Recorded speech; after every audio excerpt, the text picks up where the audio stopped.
The ancient temple of Elindra glowed with ethereal blue light as hundreds of initiates stood in perfect formation. Their minds joined in collective meditation, all except one.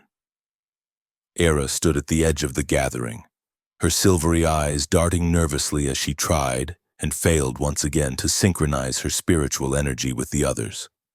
"Focus, initiate Aira," Elder Vin whispered harshly.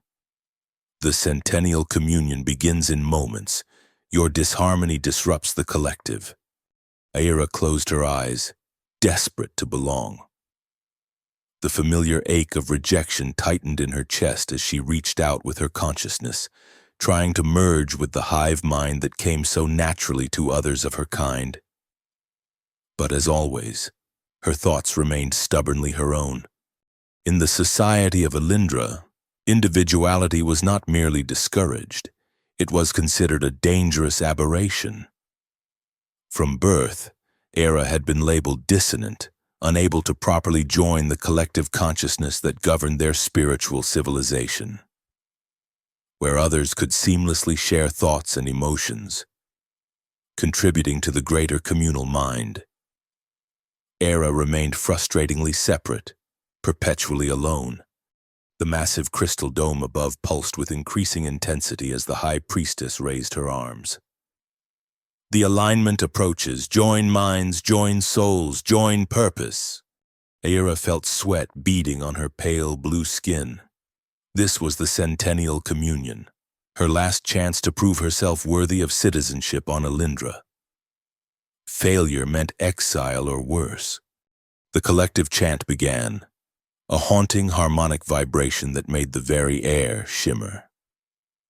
One by one, each initiate's forehead began to glow with a soft blue light, the visible manifestation of successful communion. Aira strained harder, her slender fingers trembling as she reached toward the central crystal. She could sense the edges of the collective consciousness, like standing outside a warm house on a freezing night, able to see the light and life within but unable to enter. "Please," she whispered so softly that only she could hear. "Please let me in." The central crystal flared blindingly, and the spiritual energy of hundreds of Elindrians merged in perfect harmony, all except Aira's. As the ritual reached its apex, the high priestess turned her ancient eyes toward Era, and the young initiate knew instantly that she had failed. "The communion is disrupted," the priestess announced, her voice resonating with disappointment and something darker, disgust. "We have a rejected among us." The unified gasp of the collective sent a wave of shame washing over Aira. She had been trying her entire life to belong, to connect, to be worthy of her people, and in this final, crucial test, she had failed completely. "Initiate Aira," the priestess continued, her voice cold as the void between stars. "You have been given every opportunity to harmonize. Your dissonance threatens the spiritual integrity of our society." Two temple guards approached, their faces expressionless. Aira didn't resist as they took her arms. By decree of the Council of Elders," the priestess intoned, "you are declared void. Your energy shall be reclaimed for the collective." Aira knew what this meant. Those declared void were not merely exiled, they were ceremonially sacrificed, their life force harvested to strengthen the collective. It was considered a mercy, a way for even the most dissonant to finally serve some purpose. As they led her away, Aira caught a glimpse of the only face that showed any emotion in the crowd. Mentor Lisra, who had spent years trying to help Aira find harmony. Even now, there was no pity in her eyes, only resignation and perhaps relief that the disruptive element would finally be removed. Aira was taken to a small, sterile holding cell beneath the temple. Tomorrow would be her reclamation ceremony. She sat on the cold floor, hugging her knees to her chest, and for the first time in her life, she didn't try to hold back her forbidden individual emotions. What was the point now? Silent tears traced glowing paths down her cheeks as she mourned not just her impending death, but the life she'd never been allowed to live. A life where her persistent individuality might have been valued rather than condemned. She must have fallen asleep, because the next thing she knew, alarms were blaring and her cell was plunged into darkness. The emergency lights flickered on, casting eerie red shadows across the walls. "Containment breach in Sector 7, an automated voice announced. "All non-essential personnel evacuate immediately." Ira stood, confused. Her cell door had slid partially open during the power disruption. Was this her chance? To run? To hide? But where could a rejected go on a planet that demanded spiritual conformity? The decision was made for her when two guards appeared in the corridor, looking panicked. "The Earth transport, we need all available space. Take the Void one too." The senior guard ordered. The Council would rather send the defects away than lose potential energy to a catastrophic temple collapse. Ira found herself roughly shepherded along with a group of other prisoners, most of them off-worlders who had violated Elindrian spiritual protocols. They were herded onto a massive transport ship usually used to return human diplomats and visitors to Earth. In the chaos, no one seemed to notice or care that she was among them. Too. As the ship shuddered and launched, breaking free of Elindra's atmosphere, Era pressed her face to a small viewport. Below, she could see the magnificent crystal spires of the only home she'd ever known, a home that had never truly accepted her. The massive temple dome where she had failed her final test was now partially collapsed. Smoke and energy discharge creating an aurora-like effect in the atmosphere. The transport ship jumped to hyperspace, and Elindra vanished. Era slid down the wall until she sat on the cold metal floor. She was alive, but bound for an alien world with no identity, no purpose, and no place to belong. It wasn't until much later, after the initial chaos had subsided, that she realized no one had bothered to secure her properly. The other prisoners were in stasis pods, but she had been forgotten in the frantic evacuation. She was free to move about her small section of the cargo hold. Days passed as the ship hurtled through space. Era survived on emergency rations she found in a storage compartment. She had studied Earth in her educational trials, a planet of chaotic individualism, where humans lived in a spiritual disharmony that Elindrians found both fascinating and horrifying. Perhaps, she thought with a bitter smile, she would fit in better there than she ever had on her homeworld. When the ship finally approached Earth's orbit, Era hid herself among the cargo containers. She had no idea what awaited her, but it had to be better than the ceremonial energy extraction that would have been her fate on Elindra.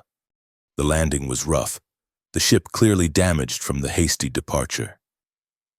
As the cargo bay doors opened to Earth's atmosphere for the first time, Era took her first breath of air that wasn't perfectly calibrated for collective harmony.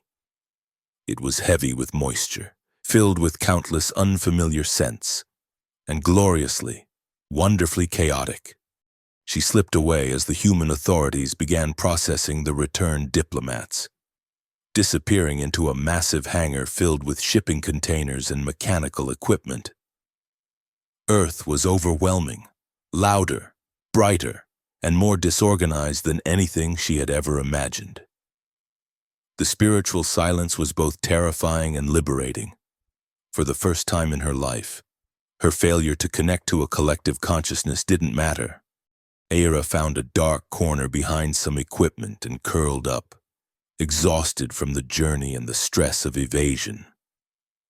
As her eyes drifted closed, she wondered what would become of her now. She didn't notice the human scientist who had been working late, cataloging biological samples returned from diplomatic missions. She didn't see him pause as his instruments detected an unusual life sign.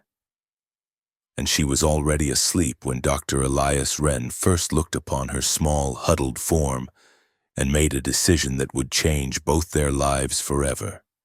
Dr. Elias Wren had spent his entire career studying extraterrestrial sociological patterns. At 53, with silver threading through his dark hair and permanent smile lines etched around his eyes, he was respected in his field but considered somewhat eccentric for his empathetic approach to alien cultures. Where most Earth scientists maintained clinical detachment, Elias insisted that understanding other species required emotional intelligence as well as academic rigor. When he first discovered Era hidden in his laboratory at the International Space Authority complex, his initial impulse was to alert security. Earth's relations with Elindra were tenuous at best, and unauthorized aliens were typically detained and returned to their home planets immediately. But something about the small, blue-skinned figure curled up in obvious distress made him hesitate. His handheld scanner indicated severe dehydration and stress, but also something puzzling: neural patterns that differed significantly from the standard Elindrian template he had on file. "Hello?" he whispered, and keeping his distance. "Can you understand me?" Aira's eyes snapped open, iridescent silver with no pupils, yet somehow expressing unmistakable terror. She scrambled backward until she hit the wall. "I won't harm you," Elias said, setting down his scanner and raising his empty hands. "Are you injured? Do you need medical assistance?" Aira stared at him, uncomprehending. Elindrians typically communicated telepathically among themselves, using verbal language only with off-worlders. And while she had studied Earth languages theoretically, she had never actually practiced speaking one. Seeing her confusion, Elias tried again, this time activating his universal translator. "Can you understand me now? Are you in danger?" The familiar harmonics of translated Elindrian made Aira flinch. Those tones belonged to the collective that had rejected her. Instead of responding, she pressed her hands to her temples. Overwhelmed by memories of failure and condemnation, Elias observed her reaction with growing concern. He had studied Elindrian culture enough to recognize signs of severe distress. This was not typical behavior for their species, who prided themselves on emotional control and collective harmony. "You're safe here," he said gently, switching back to English. Though she might not understand his words, he hoped his tone would convey his meaning. "I'm Dr. Elias Wren. I study different cultures. I want to help you." Aira lowered her hands slightly, watching him with wary eyes. The human made no move to capture or restrain her. His expression was unlike anything she had seen on Elindra: open, expressive, with emotions displayed freely on his face. It was both unsettling and strangely comforting. Elias slowly reached into his pocket and removed a small flask of water. He took a sip himself, then set it on the floor between them, sliding it toward her with one finger. Aira hesitated, then darted forward to snatch the flask. The water was unlike the purified, spiritually harmonized liquid from home. It tasted of minerals and earth and life. She drank deeply, suddenly aware of how parched she had been. "Good," Elias nodded, smiling slightly. "That's good. He should report this." He knew. There were protocols for unauthorized alien presence on Earth. But something about this Elindrian seemed different from the haughty, spiritually superior diplomats he had encountered. She seemed afraid, alone. Things no Elindrian was supposed to be. Elias made a decision then that would later be called either the most compassionate or the most foolish choice of his career, depending on who was judging. "Would you like to come with me?" he asked, knowing she couldn't understand but hoping his intent was clear as he gestured to himself. Then to the door, then back to her. "Somewhere safe? With food and rest?" Aira didn't understand his words, but she understood the choice being offered. "Stay here. alone and eventually discovered, or trust this strange human with his expressive face and gentle voice. She had nothing left to lose. Slowly, she nodded. Elias smiled, relief evident in his eyes. He removed his laboratory coat and handed it to her. Her Elendrian garments, designed for their homeworld's environment, would immediately identify her as non-human. "Put this on," he mimed, wrapping the coat around himself. "We need to be discreet." Ira followed his example, pulling the oversized coat around her slender frame. It smelled of unfamiliar chemicals and something else, something uniquely human. Not unpleasant, just different. Elias checked the corridor, then gestured for her to follow. "Stay close," he whispered, though he knew she couldn't understand. "And try to look like you belong." They made their way through the complex, Elias nodding casually to security personnel, presenting the image of a scientist working late with an assistant. Era kept her head down, her silver eyes hidden beneath the fall of her pale, almost translucent hair. By some miracle, they reached Elias's personal vehicle without incident. As they drove away from the facility, Era watched the nighttime landscape of Earth pass by outside the window. Lights of all colors, buildings of strange shapes, vehicles moving in seemingly random patterns. It was chaos compared to the ordered, harmonious design of Elendrian cities. Yet there was something beautiful in its disorder, something alive and vibrant that made her heart ache with an emotion she had no name for. Elias glanced at her as he drove, wondering what she was thinking behind those alien eyes. What circumstances had brought an Elendrian to Earth, alone and in obvious distress? And what would he do with her now? He had no answers yet. But as they approached his modest home on the outskirts of the city, he felt an unexpected sense of rightness about his impulsive decision. Whatever her story was, this strange visitor deserved compassion, not cold bureaucratic processing. "Welcome to Earth," he said softly as they pulled into his driveway. "And welcome to my home." The word home meant nothing to Era in human language, but over the coming weeks she would begin to understand its meaning in ways that transcended words. Elias's house became Era's sanctuary, tucked away on the outskirts of New Geneva. The modest dwelling sat on a small plot of land bordered by trees, a luxury in 2435's densely populated Earth. For the first 3 days, Era barely left the spare room Elias had prepared for her, overwhelmed by sensory input and lingering trauma. On the 4th morning, Elias found her sitting cross-legged in the center of the garden, face tilted toward the rising sun, eyes closed as dew dampened her pale blue skin. "Good morning," he said softly, not wanting to startle her. Era opened her silver eyes slowly. "Morning?" she repeated, the word awkward on her tongue. She had been absorbing language through the educational programs Elias provided, her Elendrian capacity for knowledge absorption proving remarkably efficient despite her other differences from her species. "You're learning quickly," Elias noted, setting a tray with breakfast beside her. He had researched compatible nutrition for Elendrian physiology and synthesized appropriate food in his home laboratory.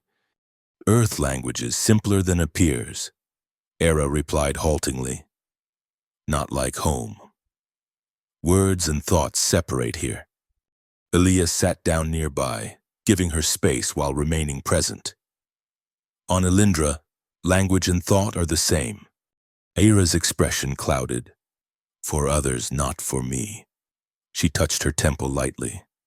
"Always. Blocked. Separate. Different." Understanding dawned on Elias. In a telepathic society, someone who couldn't connect properly would be like a deaf person in a world of music. "Is that why you left?" he asked gently. Era looked down, tracing patterns in the dew-covered grass. "Not left. Rejected. Void." She struggled to find words for concepts that had never been meant to be verbalized in her culture.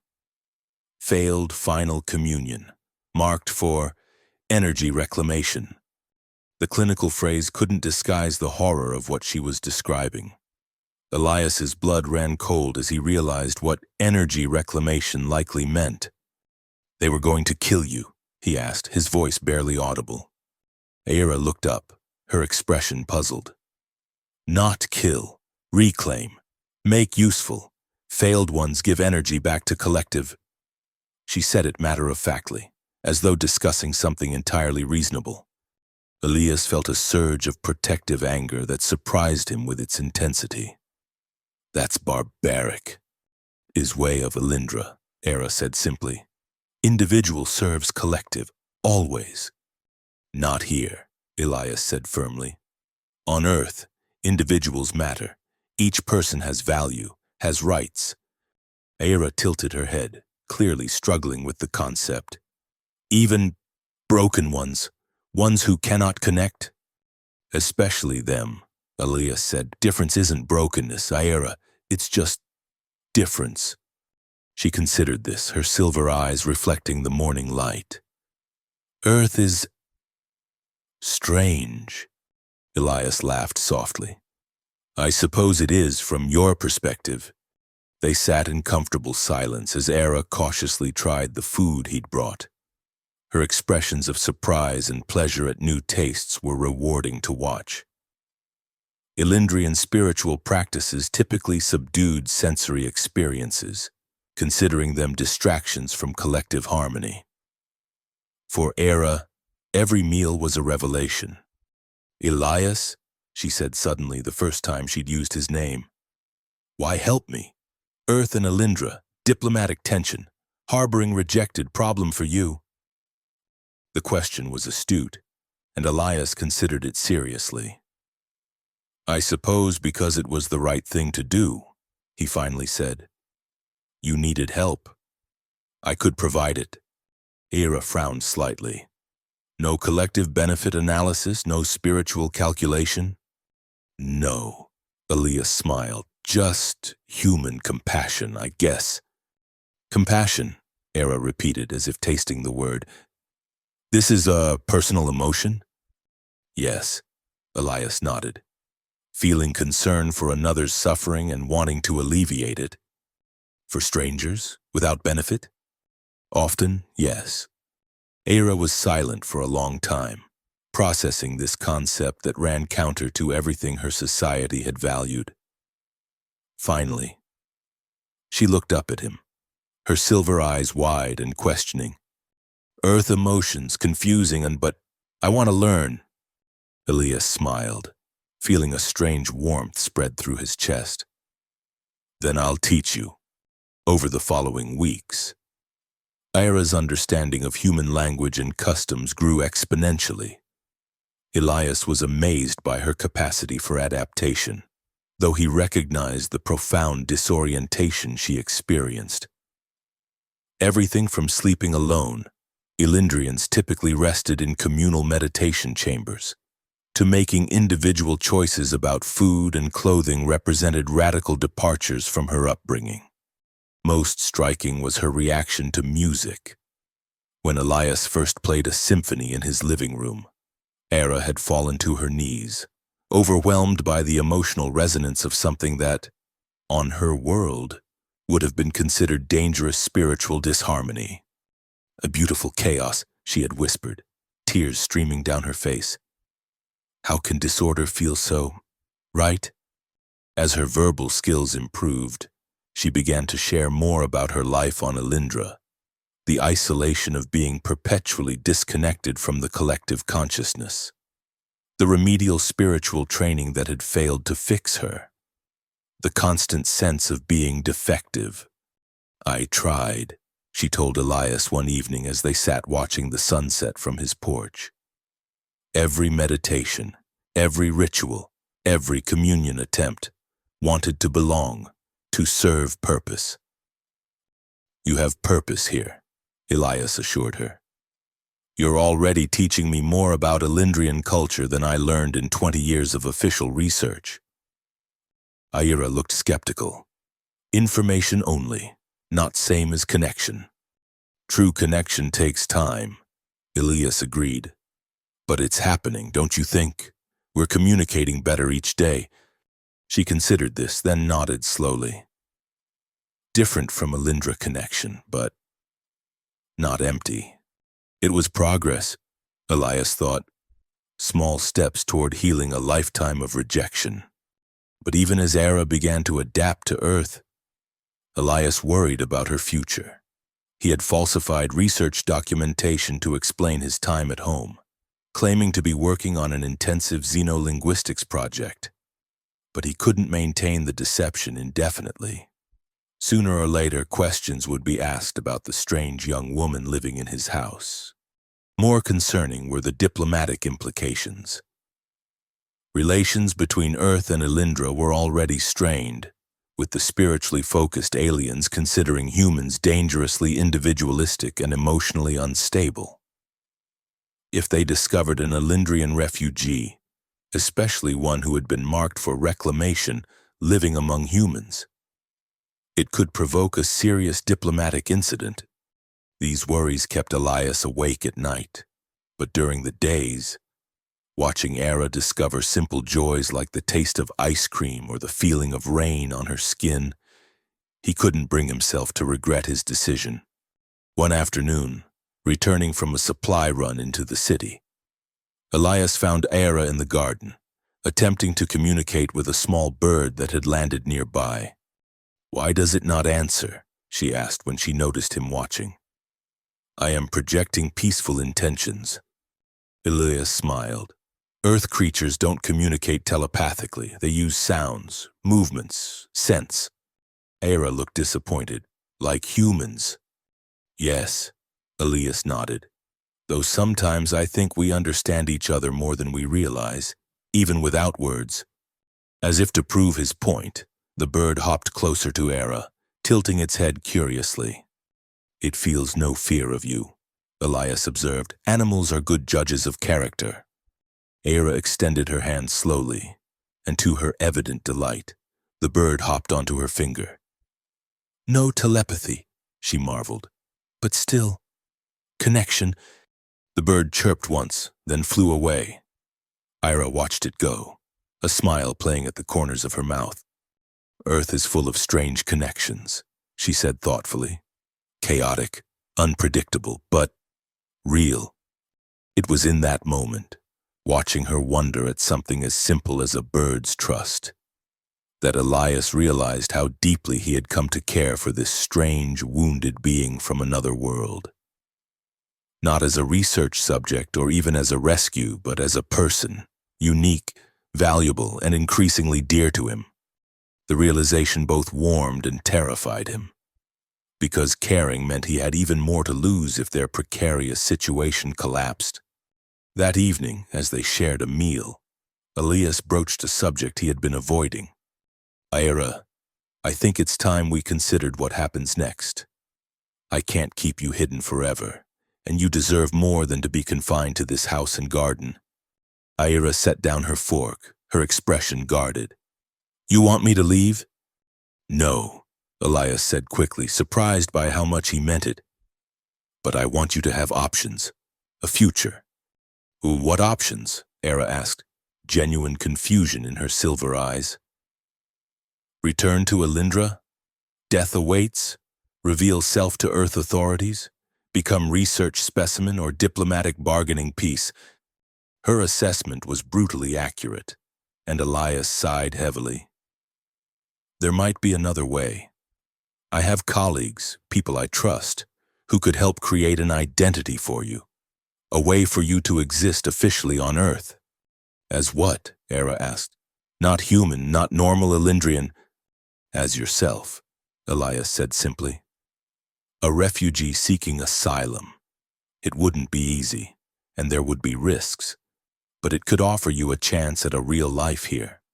Era was silent for a long time, staring at her half-eaten meal.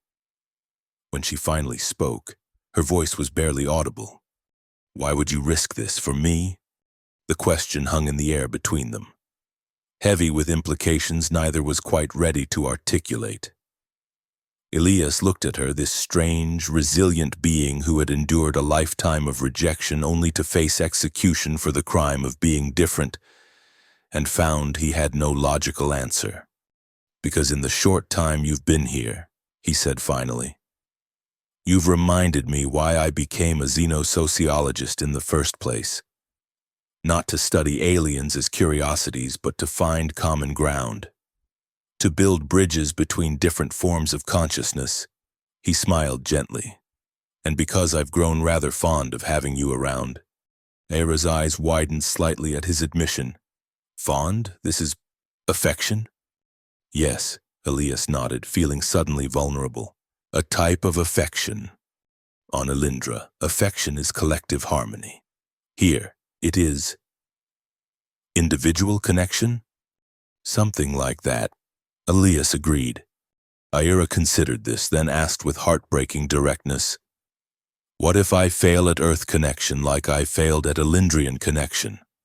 Elias reached across the table and, after a moment's hesitation, lightly touched her hand.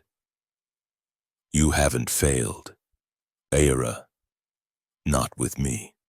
The contact sent a visible shiver through her. Elindrians rarely touched outside of ritualistic contexts, considering physical contact too intensely personal to be casual. "I feel strange," she whispered, not pulling away. "When you say such things and when you touch."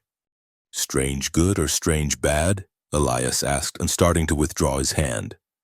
"Unknown," Era admitted, "but not bad." After a moment's consideration, she tentatively turned her hand palm up, allowing their fingers to loosely intertwine. New. Something shifted between them in that moment. A fragile beginning of trust that transcended their different species, backgrounds, and experiences. Neither of them noticed the small drone hovering outside the kitchen window, its surveillance lens capturing every word and gesture before silently disappearing into the gathering dusk.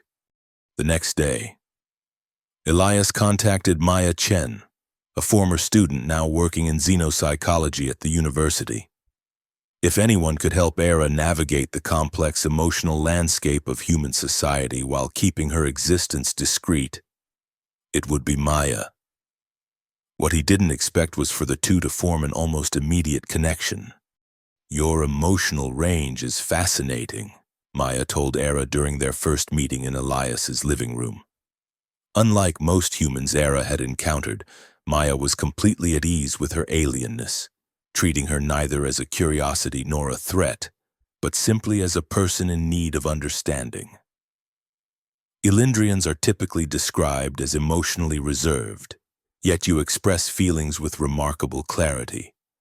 "Not proper Elindrian," Era said, a hint of old shame coloring her voice. "Failed at collective harmony. Or perhaps," Maya suggested gently, "you simply experience emotions as an individual rather than collectively.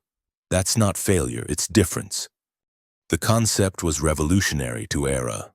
Throughout her life, her emotional individuality had been treated as a defect to be corrected. The idea that it might simply be an alternative way of being had never been presented to her. Over the following weeks, Maya visited regularly, helping Era understand and process the complex emotional responses she was experiencing in her new environment. Trust, gratitude, curiosity, joy. Even the negative emotions, fear, uncertainty, grief for her lost home, were acknowledged rather than suppressed. On Elindra, negative emotions disrupt collective. Era explained during one session.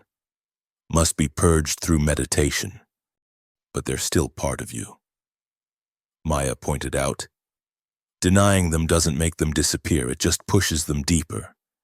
This concept was difficult for Era to accept, but Maya was patient, helping her recognize that emotional honesty was not the same as spiritual failure. As Era's confidence grew, Elias cautiously expanded her world beyond his home. Late-night walks in the nearby forest, Early morning visits to a quiet lake where she could swim, the water soothing her Alindrian physiology that was adapted for a world with higher humidity than Earth. A trip to the planetarium where, hidden beneath a hooded cloak, she could gaze at the stars and remember that the universe was vast enough to hold many ways of being. With each new experience, Ira's understanding of humanity and herself deepened. But so did the risk of discovery. The first warning came on an ordinary Tuesday afternoon. Elias returned from the research center earlier than expected, his face tight with worry. "We may have a problem," he told Era, who was in the garden practicing the meditation techniques Maya had taught her, focused on individual balance rather than collective harmony. "There were questions today about my research, specific questions about Alindrian telepathic dissonance." Era felt a cold fear spread through her. "They know." "Not conclusively," Elias said, running a hand through his silver-streaked hair. "But someone's suspicious." The queries came through official channels, but they weren't standard academic inquiries. "Well, what will happen?" Era asked, trying to keep her voice steady. Elias sighed heavily. "I'm not sure, but we should accelerate our plans. Maya thinks she's found someone who can help create documentation for you, a new identity that might withstand scrutiny. And until then, we need to be more careful. No more outings, even at night. And I'm going to contact someone else who might be able to help us if things go wrong." That someone turned out to be Jonas Reeves, a former military operative now working in private security. With his weathered face, close-cropped hair, and perpetually alert eyes, Jonas initially terrified Era, but beneath his gruff exterior was a surprisingly gentle soul, who had seen enough of the world's darkness to value light wherever he found it. "Dr. Wren says you need protection," he told Era bluntly during their first meeting. "He didn't mention you were Alindrian." "Problem?" Era asked warily. Jonas shrugged. "Only met a few of your kind before. Diplomatic escorts, arrogant bunch, thought humans were spiritually inferior.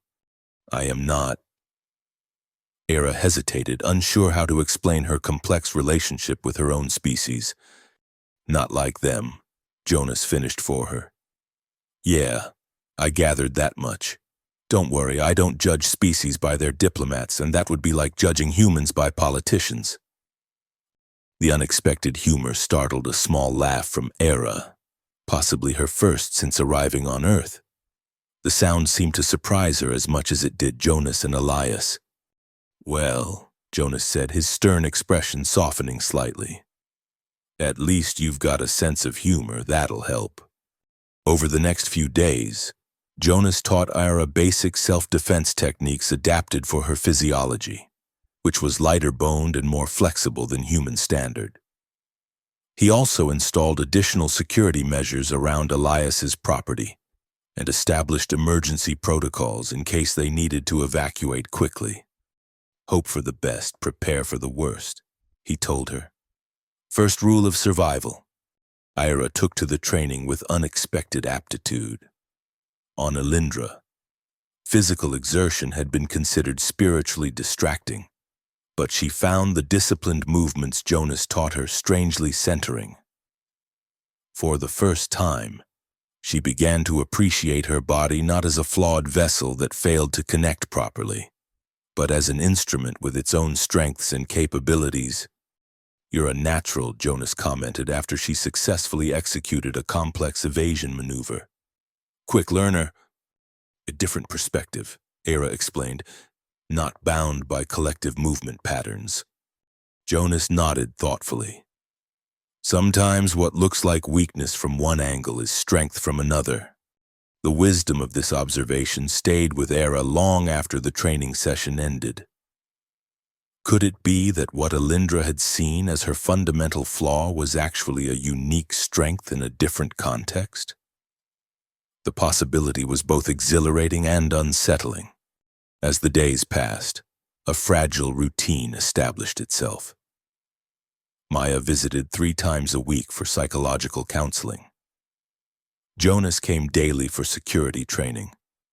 Elias continued his work at the research center, carefully monitoring for any signs that authorities were closing in on them. And Era began, tentatively, to imagine a future on Earth. Not just survival, but a life with purpose and connection, different from what she had been raised to expect, but perhaps more suited to her unique nature.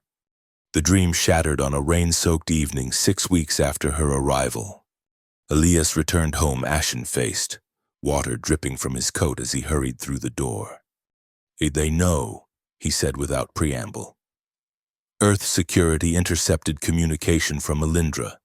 "They're demanding the return of all citizens, including—" He hesitated, clearly disturbed by what he had learned. "What they call spiritual abominations scheduled for reclamation." Era felt the room spin around her. "They want me back." "Yes," Elias confirmed grimly. Apparently, the temple collapse was more than an accident. There was an attempt to halt a mass reclamation ritual, led by a small faction of Alindrians who opposed the practice.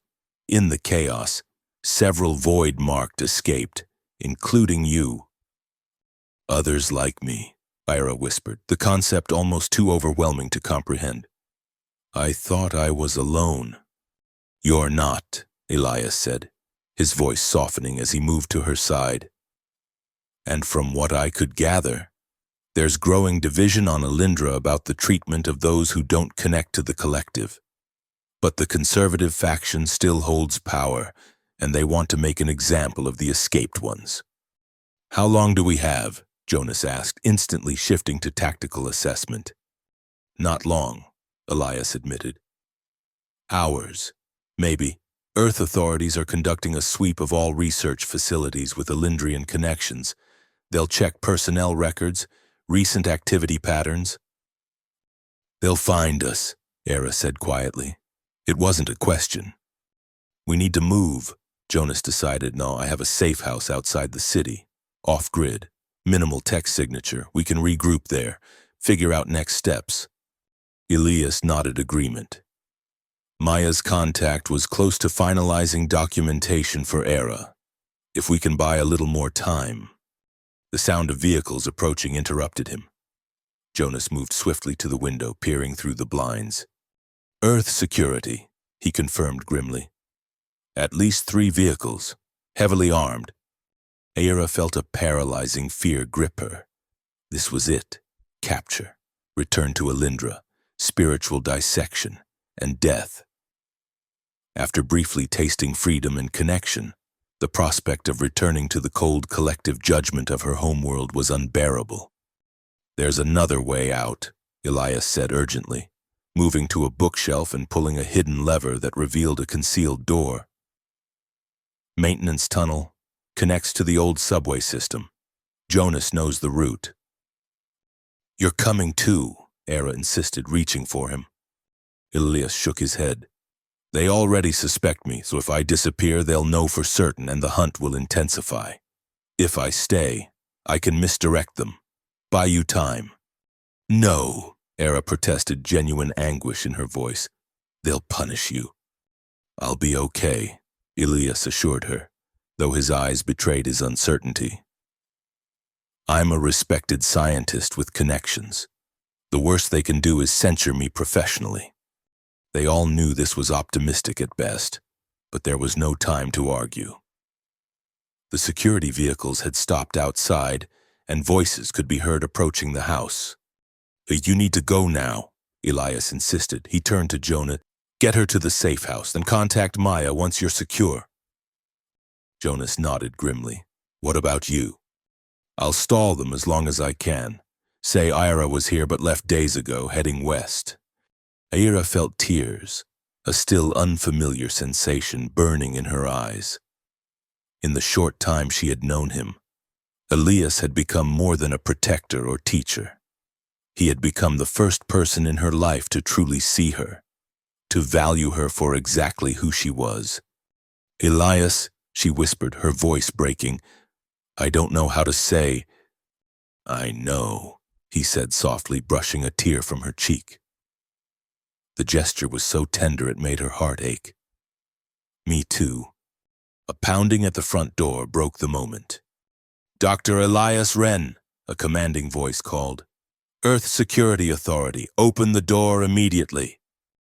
Go, Elias urged, practically pushing Era toward the hidden passage where Jonas waited. Live, Ira. Find your way. The last image she had of him was his smile, sad but determined as the hidden door slid closed between them. The escape through the maintenance tunnels was a blur of darkness, echoing footsteps, and the constant fear of pursuit. Jonas led the way with silent efficiency, guiding Era through a labyrinth of abandoned infrastructure beneath the city. Old transit system, he explained in hushed tones as they paused at a junction. Decommissioned when the maglev replaced it.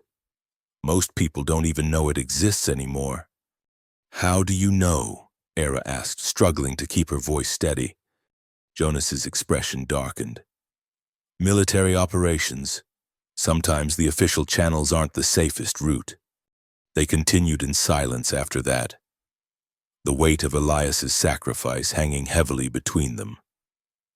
After what seemed like hours, they emerged in a wooded area outside the city limits, where a small vehicle waited, concealed beneath camouflage netting. Offline transport, Jonas explained as he uncovered it. No electronic signature, can't be tracked by standard methods. The journey to the safe house took another 2 hours, following back roads and deliberately circuitous routes to evade potential pursuit. When they finally arrived, Era was surprised to find not the barren bunker she had imagined, but a modest cabin nestled in a dense forest. Solar-powered, Jonas said as he secured the perimeter. Rainwater collection system, self-sufficient and off the grid. Inside was sparse but comfortable, basic furnishings, a well-stocked kitchen, and most importantly, communications equipment that Jonas assured her couldn't be traced. We'll contact Maya when it's safe, he told Era. For now, rest. You're no good to anyone, including yourself, if you collapse from exhaustion. Though she doubted sleep would come. Era retreated to the small bedroom he indicated. She sat on the edge of the bed, trying to process the whirlwind of events. Less than 2 months ago, she had been facing ceremonial execution on Alindra. Now she was a fugitive on Earth, separated from the only person who had ever made her feel truly accepted. The thought of Elias facing interrogation, or worse, because of her made her physically ill. She curled onto her side, wrapping her arms around herself as if trying to hold together the pieces of her fractured existence.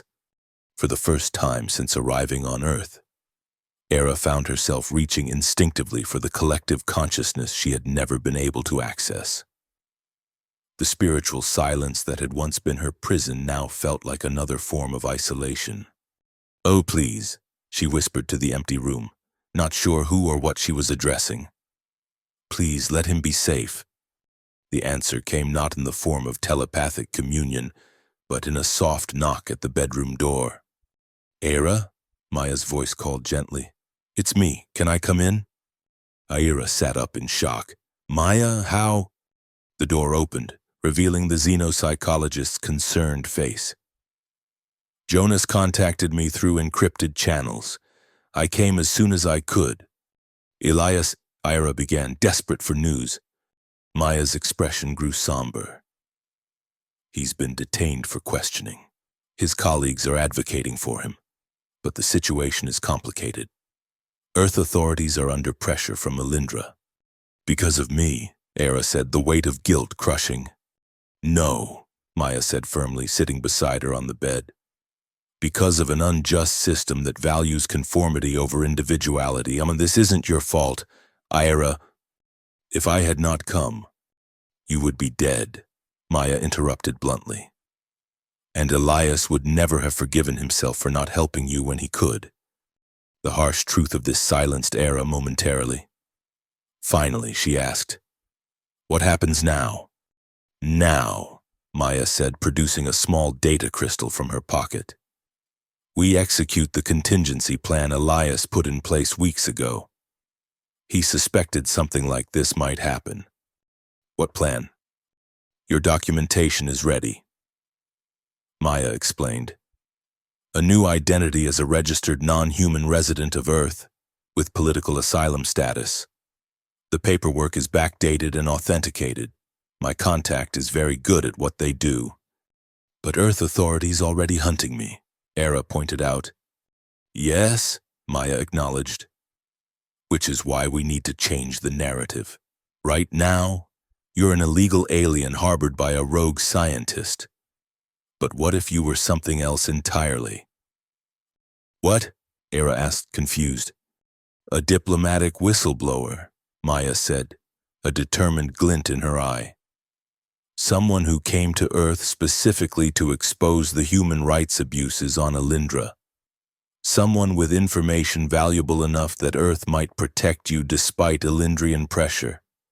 But I am not diplomat, Era protested. Just failed initiate. You have something more valuable than diplomatic credentials, Maya countered. You have lived experience of Alindrian spiritual discrimination.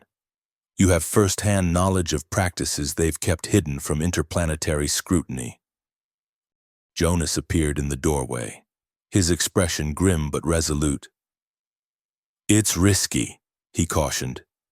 Going public makes you a target from both sides. Alindra will want you silenced, and some Earth factions will want to use you as a political pawn. But it might be the only way to help Elias, Maya added softly. If your story generates enough public sympathy and interest, Earth authorities can't simply hand you back to Alindra. And they can't punish Elias too severely for harboring someone who turns out to be a legitimate asylum seeker. Aira looked between them. These humans who were risking so much for her, a stranger, an alien, someone who by all logical calculation offered them nothing in return except danger. It was the opposite of Alindrian collective calculation, where each action was weighed for its benefit to the whole. Why help me? She asked, echoing the question she had once asked Elias. Risk for you, no benefit. Maya smiled gently. That's not how friendship works. Ira? Friendship, Era repeated, tasting the unfamiliar concept. On Alindra, there were no friends, only collective harmonizers and spiritual guides. Individual attachments were considered distractions from higher communion. Besides, Jonas added with unexpected softness, someone needs to stand up to bullies, whether they're using fists or fancy spiritual mumbo-jumbo to control others. Aira considered their words, their risks, their unexpected loyalty. She thought of Elias, who had opened his home and heart to her without calculation or condition. And suddenly, the path forward seemed clear. I will do it, she decided, not just for Elias, for others like me, for truth. Maya squeezed her hand encouragingly. It won't be easy. You'll need to speak publicly, answer difficult questions. I am ready, Era said, surprising herself with her own certainty. After a lifetime of being silenced, of being told her individual voice was a disruption to be corrected, the prospect of speaking her truth, however dangerous, felt strangely right. When do we begin? Tomorrow, Jonas said. The United Earth Council is in emergency session discussing the Alindrian demands. With Maya's contacts, we can get you a hearing. But first, Maya added, we need to prepare your testimony. Every word will matter. As they began to plan, Aira felt something unfamiliar stirring within her, not the connection to a collective consciousness that had always eluded her, but a different kind of connection. To these humans who had become her allies. To Elias, even in his absence. To a cause larger than herself. For the first time in her life, Aira didn't feel rejected. She felt purposeful, and that purpose gave her a strength she had never known she possessed. The United Earth Council chamber was imposing. A vast circular room with tiered seating for representatives from every major Earth territory, topped by a dome that displayed a real-time holographic map of Earth's place in the solar system. As Era entered, flanked by Maya and Jonas, she felt hundreds of eyes turn toward her, the first Elendrian many of them had seen outside of formal diplomatic contexts. Security was tight.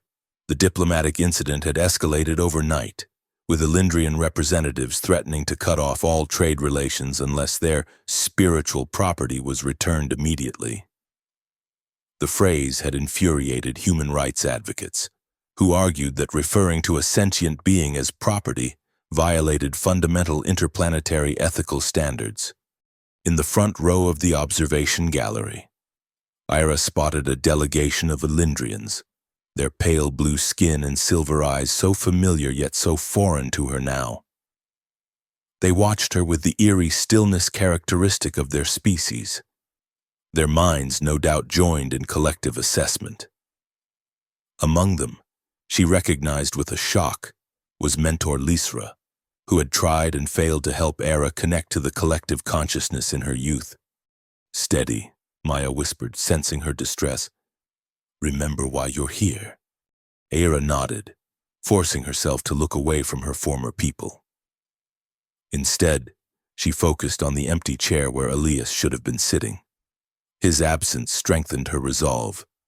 The council president, a stern-faced woman with streaks of silver in her dark hair, called the session to order. "We are convened to address the diplomatic situation regarding the unauthorized presence of an Elendrian national on Earth soil," she announced. "The Elendrian delegation has presented formal demands for the immediate return of their citizen. Citing spiritual sovereignty protocols under Interplanetary Treaty Section 47B, an Elendrian representative rose, his movements liquid and graceful. "Honorable Council," he intoned, his voice carrying the harmonic undertones typical of their speech. "The individual in question is not merely a citizen, but a designated vessel of reclamation. Her energy pattern was consecrated for return to the collective. Her continued separation represents not just a diplomatic breach, but a spiritual violation." Murmurs rippled through the human delegates, many of whom appeared disturbed by the implications. "And what exactly does reclamation entail?" the council president asked, her tone carefully neutral. The Elendrian hesitated almost imperceptibly. "A sacred process of energy transference. The specifics are protected by spiritual confidentiality." "Convenient," muttered Jonas beside Era. "I believe," the president continued, "we have a witness who can provide clarity on this matter. The council recognizes Era of Elendra, currently seeking asylum on Earth." A hush fell over the chamber as Era rose and approached the central podium. The microphone before her seemed impossibly intimidating, but she remembered Elias's gentle encouragement whenever she struggled with new experiences. "Just be yourself. That's more than enough. Honored Council," she began, her voice stronger than she expected. "I come before you not as a diplomat or official representative, but as someone who has lived the reality of Elendrian spiritual practices. What the delegation calls reclamation is execution. Those who cannot connect to the collective consciousness, who remain stubbornly individual, are considered spiritually defective. Rather than accepting diversity of consciousness, Elendrian society eliminates it." The Elendrian delegation rose in unified protest, their voices blending in harmonic outrage. "Blasphemy! Spiritual slander!" The president called for order, then gestured for Era to continue. "I was born different," Era said, her silver eyes scanning the chamber. "From earliest childhood, I could not merge with the collective as others did. Instead of accepting this as natural variation, I was subjected to increasingly invasive harmonization procedures. When these failed, I was designated void, marked for ceremonial execution where my life force would be harvested to strengthen the collective. Shocked murmurs spread through the human delegates. Even those with limited knowledge of Elindrian culture had not suspected the extent of their conformity enforcement. "Is this true?" the president asked, turning to the Elindrian delegation. Their leader stepped forward, his expression serene despite the tension. "The individual speaks with limited understanding. The reclamation is a mercy, a way for dissonant elements to finally achieve harmony through transformation. It is painless, dignified, and spiritually necessary for both the individual and the collective." "Painless?" Era challenged, unexpected anger surging through her. "I witnessed the reclamation of my clutchmate Terran when we were adolescents. His screams echoed through the temple for hours as his individual consciousness was systematically dismantled. There was nothing merciful about it." The chamber erupted in horrified exclamations. The president pounded her gavel for order. "These are serious allegations," she stated once quiet had been restored. "If true, they constitute human rights violations under multiple interplanetary agreements to which Elindra is a signatory. The human concept of rights cannot be applied to spiritual matters." The Elindrian leader countered smoothly. "What humans perceive as individuality, we understand as spiritual disharmony, a state of suffering that we compassionately remedy. Without consent," Era pointed out, "without choice, a dissonant mind cannot choose rationally."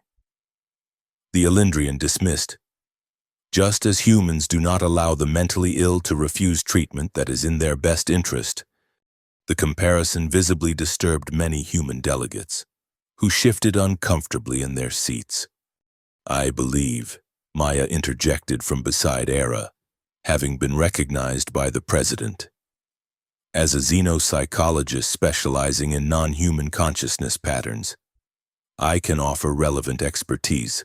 What Elindrians label as dissonance is not illness or defect, it's simply neurological diversity. Some Elindrian brains are structured for individual rather than collective consciousness, just as some human brains process information differently without being defective." The council president nodded thoughtfully.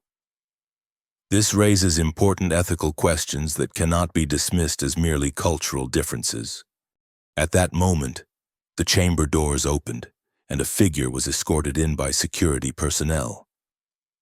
Ira's heart leapt as she recognized Elias, looking tired but unharmed. "Dr. Elias Wren," the president acknowledged. "The council has reviewed your case and determined that while you violated protocol by not immediately reporting the presence of an unauthorized alien, your actions were consistent with Earth's humanitarian principles. You are released from detention, though a formal review of your professional conduct will follow." Elias nodded his thanks, his eyes finding Era's across the chamber. The relief and pride in his gaze gave her renewed courage. "Honored council," she continued, "I am not asking you to judge Elindrian spiritual practices as a whole. I ask only that you recognize the right of consciousness diversity to exist, that those like me born different deserve life and freedom rather than reclamation. I seek asylum not just for myself, but to speak for those still on Elindra who cannot safely express their individuality." The sincerity of her plea visibly moved many delegates. But before the president could respond, Mentor Lizra rose from the Elindrian delegation and approached the podium, causing a stir among her own people. "Elders," she addressed her colleagues formally, "I must speak truth that will disharmonize." The other Elindrians reacted with visible alarm, but Lysra continued, her voice gaining strength. "Initiate Era speaks truth. The reclamation is not what we have claimed.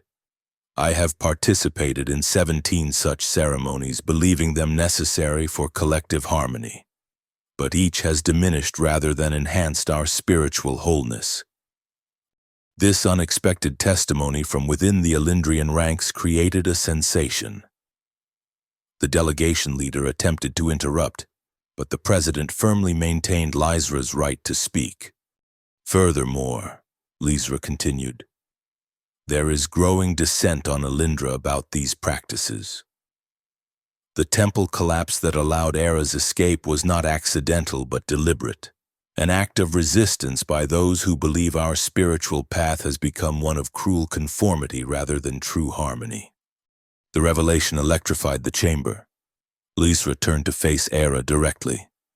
I failed you as a mentor, she said, genuine regret in her voice. I tried to force you into a pattern that was not yours, rather than recognizing the unique harmony you might bring. For this, I ask forgiveness. Aira stared at her former mentor in astonishment. Never had she imagined an Alindrian elder admitting error, much less asking forgiveness of a rejected one. The council will recess to consider these testimonies. The president announced, we will reconvene in 1 hour to determine our response to the Alindrian demand. As the delegates filed out, Elias made his way to Era's side, embracing her without hesitation. You were magnificent, he told her, his voice thick with emotion. So brave, so clear. I was terrified, Era admitted, allowing herself to lean into his embrace. Still am. That's what courage is, Jonas commented from nearby. Being scared but doing it anyway. Maya joined them, her expression cautiously optimistic. Lysra's testimony was unexpected. Having an Alindrian elder corroborate your account changes everything. Not everything, Era said, watching as the Alindrian delegation huddled in intense communion, their faces reflecting a rare display of discord. The conservative faction still holds power. They will not surrender easily. Her assessment proved accurate when the council reconvened. The Alindrian leader demanded Lysra be removed from the proceedings, claiming she was suffering from spiritual contamination after prolonged exposure to Earth's chaotic energy fields. When the president refused, the entire delegation except Lysra staged a walkout, issuing a final ultimatum: either return Era within 48 hours, or face complete diplomatic severance and potential spiritual consequences. The threat was vague but ominous. No one knew exactly what spiritual consequences might entail from a civilization whose powers of collective consciousness were still not fully understood by humans. The council faces a difficult decision, the president acknowledged after the Alindrians had departed. On one hand, we have compelling testimony of human rights violations that would normally justify granting asylum. On the other, we risk a diplomatic crisis with potentially far-reaching implications. The chamber erupted in debate, with delegates divided between humanitarian principles and pragmatic concerns about interplanetary relations. Era watched silently, acutely aware that her fate hung in the balance. Finally, a senior delegate from the African Union rose to speak. Madam President, colleagues, I am reminded of Earth's own dark history, times when we returned refugees to regimes that persecuted them, prioritizing diplomatic convenience over human lives. Each time history judged us harshly for such choices. I submit that our decision today will similarly be judged by future generations. His words seemed to shift the mood of the chamber. Other delegates rose to support his position, citing Earth's hard-won ethical principles regarding consciousness rights and bodily autonomy. When the vote finally came, it was decisive. Asylum granted, with protective status as a consciousness rights witness. Era would be allowed to remain on Earth under official protection, with the opportunity to advocate for others like herself. As the decision was announced, Era felt something she had never experienced before. A sense of belonging not based on conformity or spiritual harmony, but on being recognized and accepted precisely for who she was. Differences and all. Outside the council chamber, reporters and curious onlookers gathered, eager for a glimpse of the Elendrian refugee who had challenged her own world's practices. Elias kept a protective arm around Era as they navigated the crowd, Maya and Jonas clearing a path ahead. "What happens now?" Era asked quietly as they made their way to a waiting transport. "Now," Elias said, smiling down at her, "you begin to build a life here, a real one, not just hiding and surviving." "And you?" she asked, suddenly fearful that with the crisis resolved, their paths might diverge. Elias's expression softened. "I'm not going anywhere, Era, unless you want me to." The simple reassurance filled her with a warmth that had nothing to do with Earth's temperature. Behind them, Lysra approached, now isolated from her delegation but standing tall despite her evident discomfort in Earth's atmosphere. "Initiate Era," she called, using the formal address out of habit. Era turned, facing her former mentor with a mixture of caution and curiosity. "Elder Lysra." "Not elder now," Lysra said with a hint of sadness. "By speaking against the council, I too am rejected." She straightened her shoulders, finding dignity in her new status. "But I would rather stand alone in truth than join in collective falsehood." "What will you do?" Era asked, genuinely concerned. "Return to Elindra," Lysra said, surprising them all. "There are others like us, more than the council admits. They need a voice, a leader." She looked at Era with newfound respect. "Your courage today showed me what one dissonant voice can accomplish." "It's dangerous," Era warned. "The council will see you as a greater threat now." "Yes," Lysra agreed simply. "But necessary risks must be taken for truth." She extended her hand in the human gesture of farewell that she must have recently learned. "Perhaps one day, Elindra will be ready to welcome back all its children, even those who harmonize differently." Aira took the offered hand, feeling a connection with Lysra that had nothing to do with telepathy and everything to do with shared purpose. "I hope so." As Lysra departed, Elias gently guided Aira toward their transport. "Home?" he asked. The word still felt new to Aira, a concept she was just beginning to understand. Not a place of perfect harmony or collective belonging, but somewhere you were accepted completely. Differences and all. "Yes," she said, leaning into his steady presence. "Home." In the months that followed, Aira's life transformed in ways she could never have imagined during her isolated existence on Elindra. With her asylum status officially recognized, she emerged as a powerful advocate for consciousness rights across species. Her testimony before the council became the foundation for a new interplanetary ethical framework regarding spiritual practices that affected individual autonomy.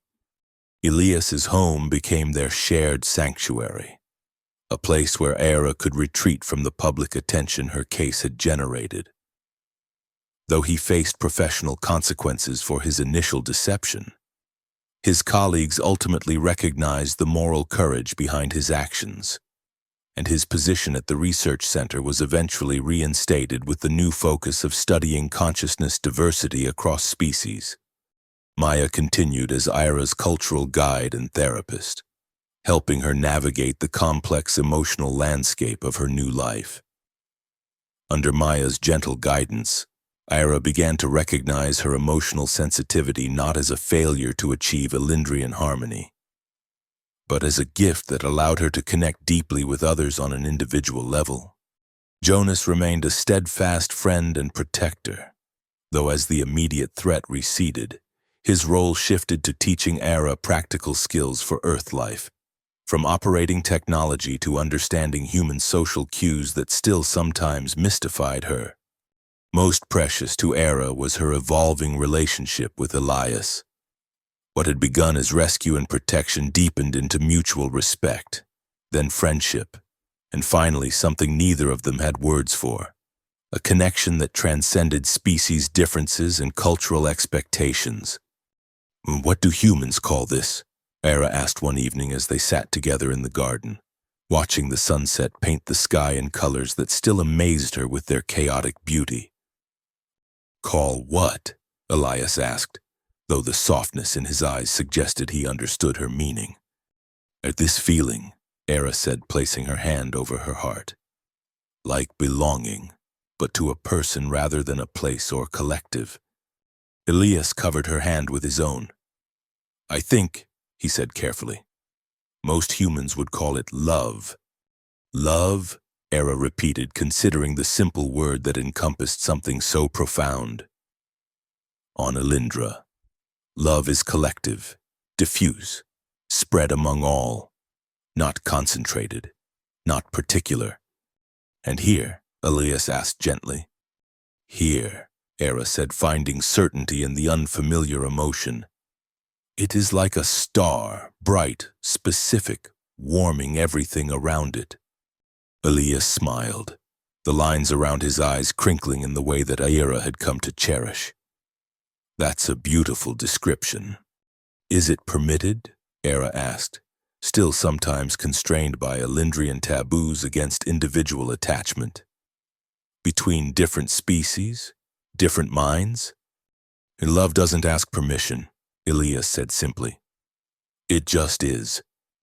The wisdom of this struck Era deeply. All her life, she had sought permission to exist as she was, different, individual, separate. She had internalized the idea that her natural state required external validation to be legitimate. But love, like her consciousness, simply existed, neither right nor wrong, neither permitted nor forbidden. It simply was. In that moment of understanding, Era felt the last chains of Elindrian conditioning fall away. She leaned forward and, in a very human gesture she had observed but never attempted, pressed her lips gently to Elias's.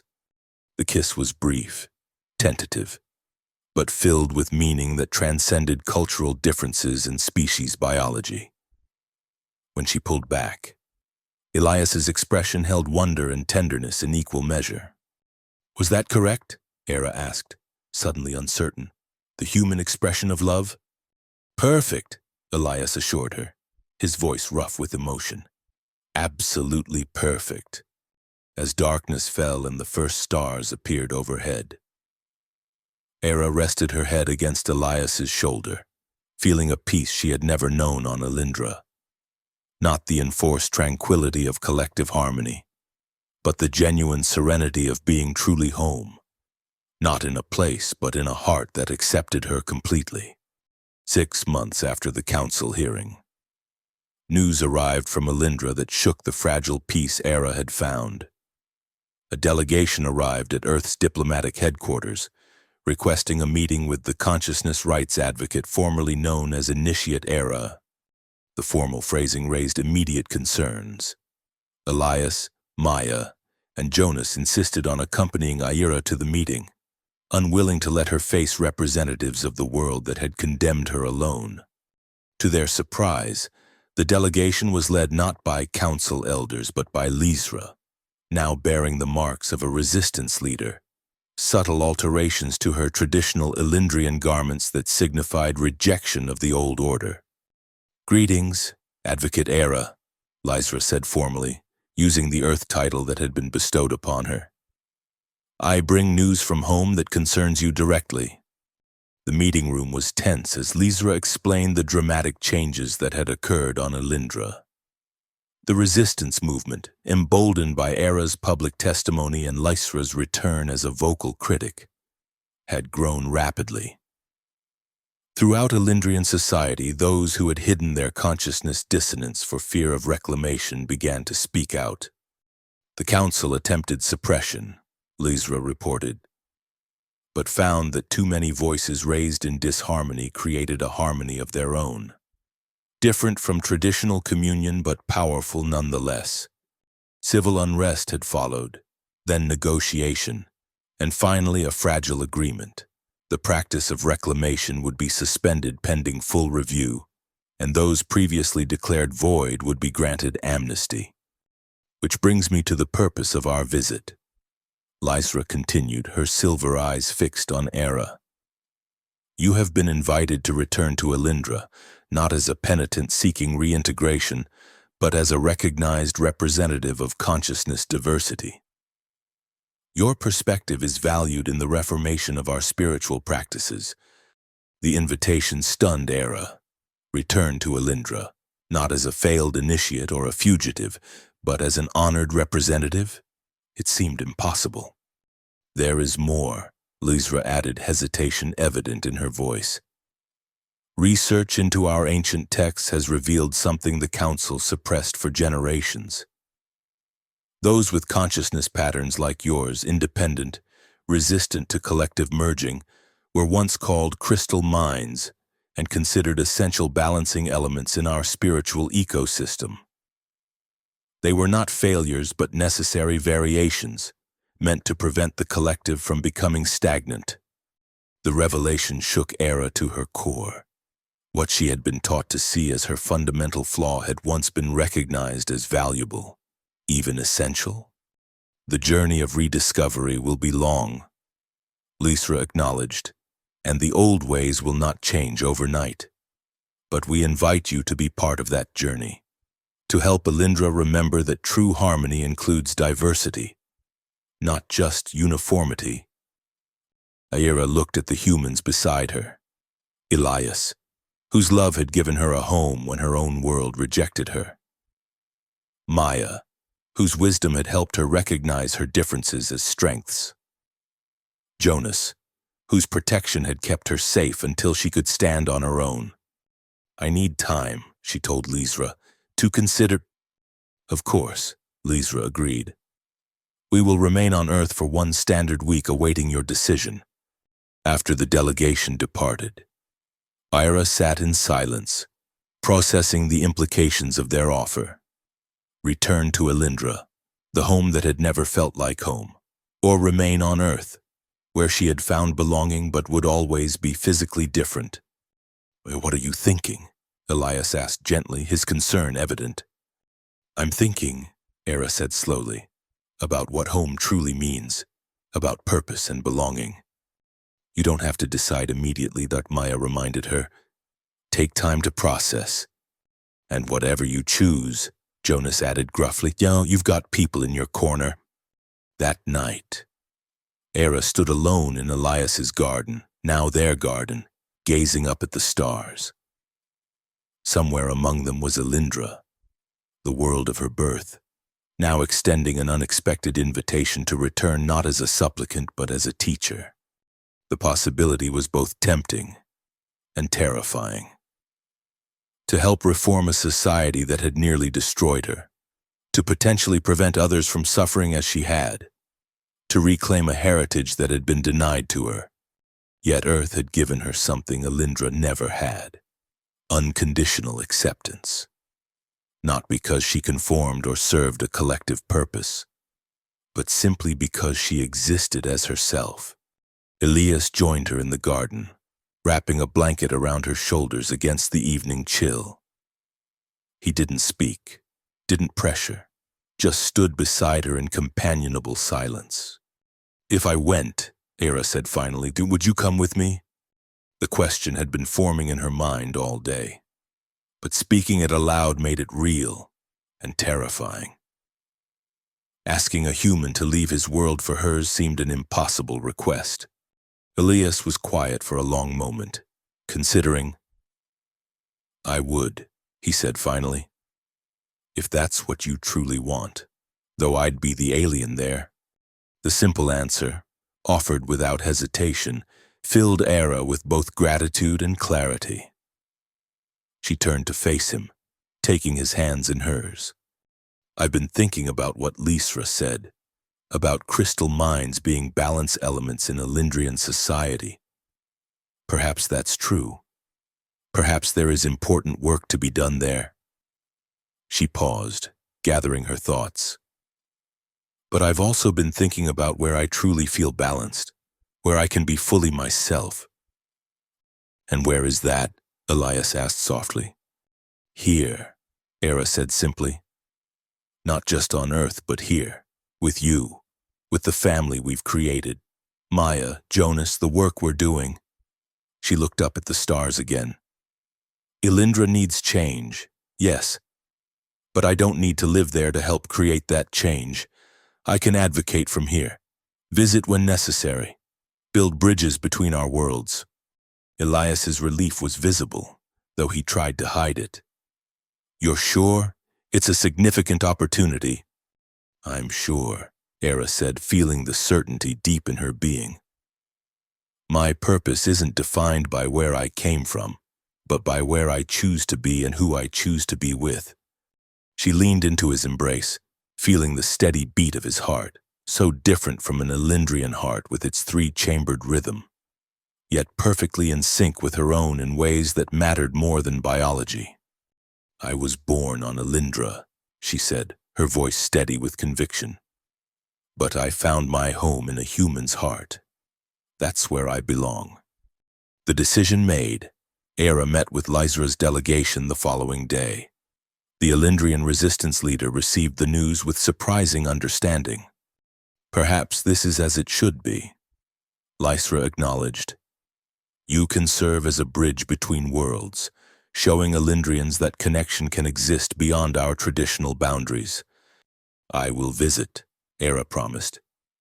And I will continue to advocate for consciousness diversity across all species. But my home is here now. Home, Lysra repeated thoughtfully. A concept we Elindrians have perhaps misunderstood. We thought it was about perfect harmony, about erasing differences for collective peace.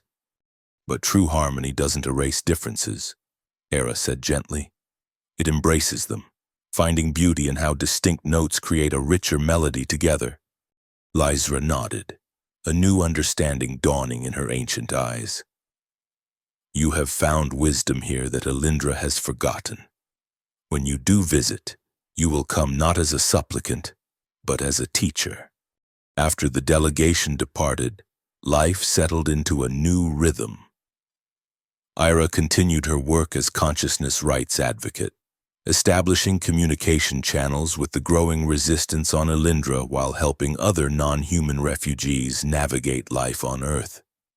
Her unique perspective, neither fully Elindrian nor human but something beautifully in between, provided insights that transformed interplanetary relations. Elias returned to his research with renewed purpose, now focusing on consciousness diversity across species. Together, they established the first Interspecies Consciousness Studies Center, creating a place where beings of all types could explore the infinite variations of sentient experience without judgment or pressure to conform. 1 year to the day after her asylum hearing, Era stood again in their garden, watching the sunset with Elias by her side. The sky blazed with colors that still filled her with wonder, chaotic, unpredictable, gloriously free of the controlled perfection of Elindra. A happy Earth anniversary, Elias said, slipping his arm around her waist. Era leaned against him, savoring the simple physical contact that had once been forbidden to her. It feels like both forever and an instant. Time is like that when you're where you're meant to be, Elias observed. Era nodded, understanding deeply. All my life on Elindra, I was told I was born to be rejected, that my differences made me unworthy of connection. She turned to face him, her silver eyes reflecting the sunset's glow. But those same differences led me here, to you, to this life we've built together. To home, Elias said softly. Yes, Era agreed, resting her head against his chest, listening to the steady human heartbeat that had become the rhythm of her new life. To home. Above them, the first stars began to appear as darkness fell. Among them, invisible from Earth but ever present in Era's consciousness, was Elindra, the world of her birth, now changing because she had found the courage to be different.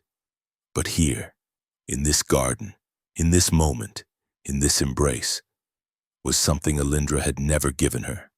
Not just acceptance, not just purpose, but love that asked for nothing except her true self. She had been born to be rejected. But in that rejection, she had found where she truly belonged, not in a collective consciousness that demanded conformity, but in a human heart that celebrated her precisely as she was. And in that knowledge was a harmony more perfect than any Alindra had ever known.